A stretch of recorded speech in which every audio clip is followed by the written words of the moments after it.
दोस्तों, fear alarm पर आज मैंने 2 रियल हॉरर स्टोरीज़ कवर की है। आइए कहानी को जल्दी से स्टार्ट करते हैं। आज की हमारी कहानी सोनू महतो ने भेजी है।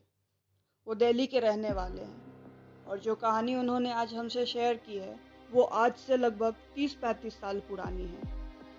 ये घटना उनके नाना जी के साथ बिहार में घटी थी, जो एक पहलवान थे और पहलवानी किया करते थे। सोनू बताते हैं कि उनके नाना पहलवानी के साथ साथ खेती बाड़ी भी करते थे। एक बार की बात है जब उनके नाना खेत में काम कर रहे थे। उन्हें काम करते करते शाम हो गई थी। उन दिनों गांव के लोग दिन ढलने से कुछ समय पहले ही घर चले जाया करते थे। एक शाम उनके नाना शाम होने तक नहीं गए और वो खेत में काम कर रहे थे। जब उन्होंने समय देखा तो शाम के 7 बज गए थे, तो उन्हें लगा कि उनको घर जाना चाहिए। वो घर के लिए निकल गए। घर की ओर वो कुछ दूर चले ही थे कि एक औरत उनके पास आई और कहने लगी, मुझे बीड़ी चाहिए, बीड़ी मिलेगी क्या? तो नाना जी ने उनसे कहा कि वो बीड़ी नहीं पीते। तो उस औरत ने कहा, बीड़ी नहीं है तो तंबाकू ही दे दो। तो नाना जी ने कहा कि वो एक पहलवान है और नशा का सेवन नहीं करते हैं। इतना सुन के वो औरत गुस्से में चले गई। उन दिनों गांव में गर्मियों के समय ज़्यादातर लोग बाहर चारपाई पे ही सोया करते थे। सोनू के नाना भी रात में घर के बाहर ही सोते थे। उस घटना के बाद अगले दिन लगभग आधी रात को वो औरत फिर से आई और बीड़ी तंबाकू मांगने लगी। नाना जी गुस्से में उठे और उस औरत को डांटते हुए बोले, तुम पागल हो क्या? और हो कौन तुम? आधी रात को मुझसे बीड़ी तंबाकू मांगने आ जाती हो? नाना जी ने इतना कहा ही था कि वो औरत वहां से भाग गई। फिर ये सब अगले कुछ दिनों तक चलता रहा। उसके बाद उनके नाना जी की तबीयत खराब होने लगी। यूं तो वो पहलवान थे, पर न जाने क्यों और कैसे वो दिन ब दिन कमज़ोर होने लगे। उनके सेहत में आए इस बदलाव से गांव के बड़े बुजुर्ग ने उनसे पूछा, अरे भोला जी, क्या बात है? सोनू ने बताया कि उनके नाना जी का नाम भोला है। क्या बात है? आप अचानक से इतने कमज़ोर कैसे हो गए? फिर नाना जी ने सारी वाकया उनको सुनाई। फिर ये सब सुनने के बाद गांव के एक आदमी ने उन्हें बताया कि वो जो औरत बीड़ी मांगती है वो कोई और नहीं बल्कि एक चुड़ैल है। वो पहलवानों को ही अपना शिकार बनाती है। पहलवान हट्टे कट्टे होते हैं और उनको हट्टे कट्टे लोग ही पसंद आते हैं। वो आपको इसलिए ही अपना निशाना बना रही है।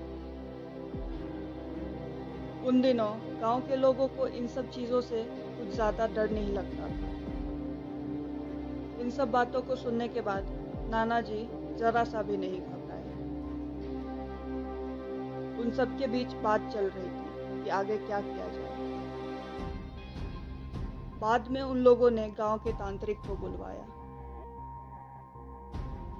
फिर गांव के तांत्रिक जब आए तो उन्होंने नाना जी को देखा और उन्होंने नाना जी से एक टोटका करने को कहा। उन्होंने नाना जी को एक सेफ्टी पिन दिया और कहा कि अगली बार जब भी वो औरत तुम्हारे पास आए तो तुम ये सेफ्टी पिन उस औरत के साड़ी में लगा देना और उसको बीड़ी भी दे देना।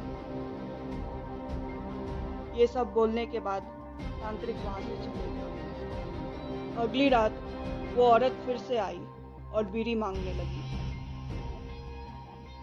तांत्रिक के कहे अनुसार नाना जी ने ठीक वैसा ही किया और उन्होंने चुपके से वो पिन उस औरत के साड़ी में लगा दिया और उसको बीड़ी दे दी। वो औरत बीड़ी लेके वहां से चले गई। अगली सुबह नाना जी ने तांत्रिक को बुलवाया और उस तांत्रिक ने अपनी शक्ति से उस पिन को ढूंढ निकाला। जिसको नाना जी ने चुड़ैल की साड़ी में लगाया था। वो पिन कार के एक पेड़ पे मिला। जब उस पिन को निकाला गया तो वो पिन किसी इंसानी हड्डी से जुड़ी हुई थी। फिर गांव वालों की मदद से उस हड्डी को वहां से उतारा गया। उस हड्डी की वजन लगभग 3-3.5 किलो रही होगी। तांत्रिक ने फिर उस हड्डी को जलाया। हड्डी के जलते समय उसमें से काफी गंदी बदबू आ रही थी। उस हड्डी को जलाने के बाद वो औरत नाना जी को फिर कभी नहीं दिखी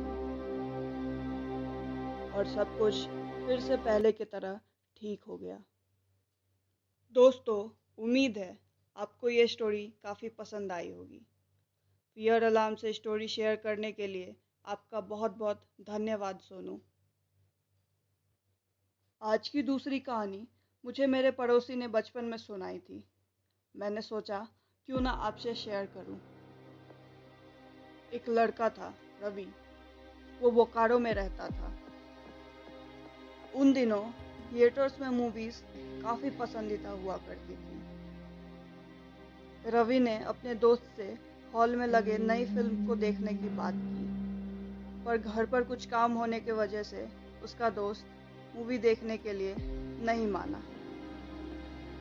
रवि ने अपनी टिकट ले ली थी, इसलिए मूवी देखने वो अकेले ही चला गया। थिएटर घर से लगभग 15-20 किलोमीटर दूर था और रवि ने शाम को 8 बजे के शो की टिकट लिया था। जब वो हॉल में पहुंचा तो उसने मूवी काफ़ी एंजॉय की। फिर इंटरवल हो गई। वो इंटरवल में वॉशरूम चला गया और लौटते समय कुछ पॉपकॉर्न लेके आया।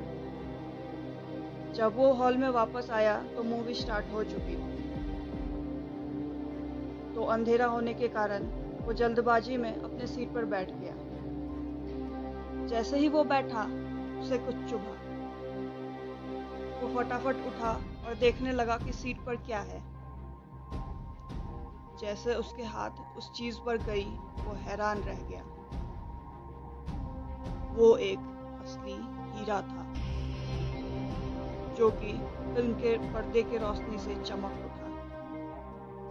रवि कुछ भी समझ नहीं पाया, काफी खुश हो गया। उसने वो हीरा अपने पॉकेट में रख दिया और आगे की मूवी देखने लगा। मूवी देखते देखते कब उसकी आंखें लग गई उसे पता ही नहीं चला। फिर अचानक से उसे किसी ने जगाया। वो टिकट कलेक्टर था जो सबके जाने के बाद हॉल चेक करने आया था। उसने रवि को जगाया और कहा, यहीं सोते रहोगे या घर भी जाओगे? रात के 11:30 बज गए हैं, जाओ घर जाओ। रवि हड़बड़ाहट में हॉल से निकल गया। वो जब बाहर आया तो उसने देखा कि सड़क काफी सुनसान है और कोई भी ऑटो या टैक्सी दूर दूर तक नहीं है।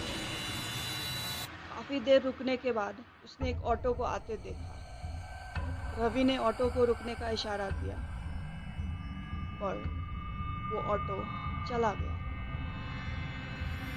उसे लगा ये भी हाथ से निकल गया, अब शायद पैदल ही घर जाना पड़ेगा। पर थोड़ा दूर जाके वो ऑटो रुक गया। रवि भागकर उस ऑटो के पास गया और उसने अपने घर का पता बताया।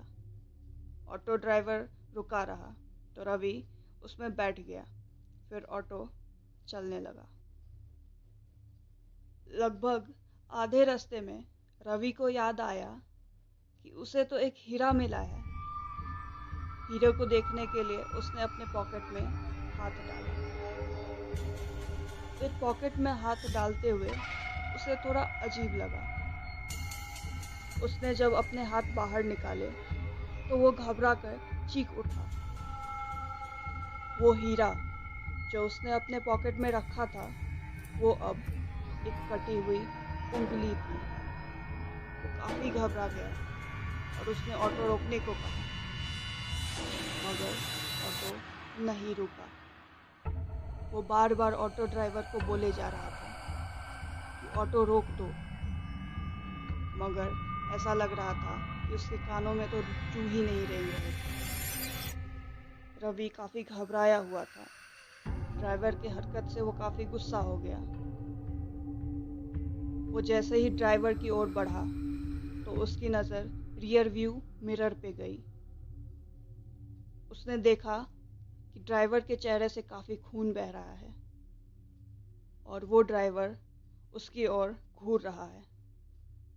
रवि को कुछ भी समझ में नहीं आया और वो उस ऑटो से कूद पड़ा। गिरते संभलते वो भागने लगा। उसने एक बार भी पलटकर पीछे नहीं देखा और हनुमान चालीसा पढ़ने लगा। फिर बाद में वो किसी तरह अपने घर पहुंच गया। उस एक घटना के बाद से उसकी फिल्मी कीड़ा खत्म हो गई।